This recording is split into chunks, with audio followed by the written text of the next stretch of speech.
আসসালামু আলাইকুম। আল্লাহর অশেষ রহমতে আমি ভালো আছি। আল্লাহ আপনাদেরকেও ভালো রাখুক। আমার একটি ছোট্ট ব্লগ নিয়ে আসলাম। আমি ছোটোখাটো কি কাজ করি আপনাদের সাথে একটু শেয়ার করব। আজকে আবার চলে আসলাম। এখন আমার থায়ের ঘরের বারিন্দার পর্দাটি খুলে ফেলবো। ড্রয়িং পর্দাটি খুলে আমি থাইটা খুলে দেব। আমি ঘরটা এলোমেলো হয়ে গেছে, এটা আমি গুছিয়ে ফেলবো। আজকে সকালে সকালে ঘরটি আগে গুছাবো, তারপর অন্য কাজ করব। ঘরটি গুছিয়ে ফেলবো এখন আমি।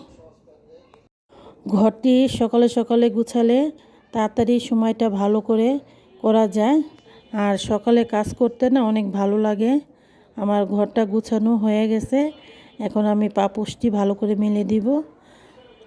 ঘর দুয়ার গুছানো থাকলে দেখতেও ভালো লাগে, মনটাও শান্তি পাওয়া যায়।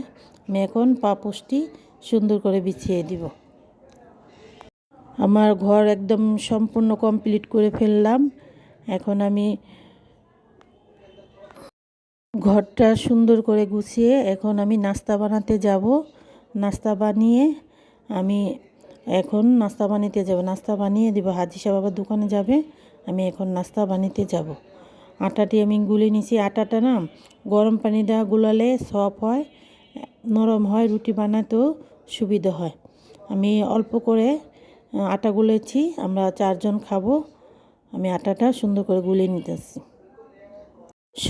আলু ভাজিটাও করে ফেলবো। আজ আলু ভাজিটা করব, আর রুটির সাথে আলু ভাজি আর ডিম দিয়ে খাবো।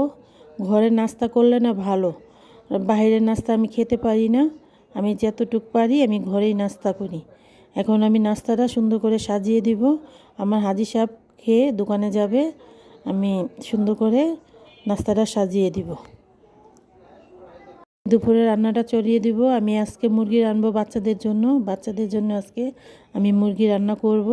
ওরা আবার মুরগি অনেক পছন্দ করে, আমি মুরগিটা রান্না করব। এটা আমি করে রান্না করছি, বেহারি মুরগি আমি রান্না করছি। আমার বাচ্চারা অনেক পছন্দ এই মুরগিটা, আমি রান্না করে ফেললাম। আর 3টা বেগুন ভাজবো, আমি খাবো। আমার বেগুন ভাজা খুব ভালো লাগে, আমি 3টা বেগুন ভাজা করব।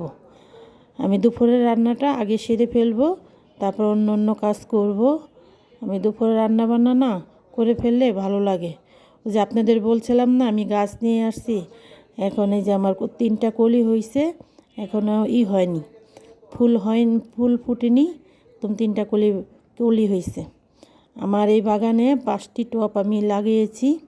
5টি টবে সবটি টবটিতেই ফুল হয়। আমার কাছে দেখতে ভালো লাগে। আমি সব সময় ঘুমেতে উঠে আমি এই বাগানে আসবই। আমার গাছগাছালি খুবই পছন্দ, আমার কাছে অনেক ভালো লাগে। গাছগাছালির বাতাসটাও খুব শরীরের জন্য ভালো। আমার প্রতিদিন আমি আসবই। আর প্রতিটা মানুষেরই একটু জায়গা থাকলে 2টা গাছগাছালি বুনলে শরীরের জন্য অনেক ভালো।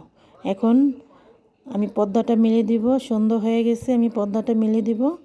আমি নাস্তা বানাতে চলে যাব। বাচ্চারা নাস্তা খাবে, নাস্তা বানাতে চলে যাব। লুডুস পাকাবো, লুডুস খাবে না বাচ্চারা। আর আমি ছোট্ট একটি ব্লগ নিয়ে ঘরে টুকিটাকি কী কাজ করি আপনাদের সাথে একটু শেয়ার করি। আশা করি আপনাদেরও ভালো লাগবে। ভালো লাগলে আপনারা সবাই একটি করে লাইক দিবেন। লাইক দিয়ে সাবস্ক্রাইব করে পাশে থাকবেন। দেখেন একটা মানুষও খুবই কষ্ট করে ভিডিও বানায়। আপনারা সবাই যদি একটু উৎসাহ দেন তো ভিডিও বানাতে খুব উৎসাহ লাগে। আল্লাহ পাকে কেউ রিজিক কেউ নেয় না, যার যার রিজিক তার তার কাছে থাকে। কিন্তু একটু সহযোগিতা করলে কোনো ক্ষতি হয় না, আপনারই লাভ হবে। একটু পাশে থাকবেন, আমাদের পাশে থেকে একটু দিবেন, লাইক দিবেন, সাবস্ক্রাইব করবেন। এখন বাচ্চারা নাস্তা খাবে। আমার লুডুসটা পরে হয়ে গেছে। লুডুসে ডিম দিয়ে আর আচ্ছা, পাশে থাকবেন আশা করি। আসসালামু আলাইকুম।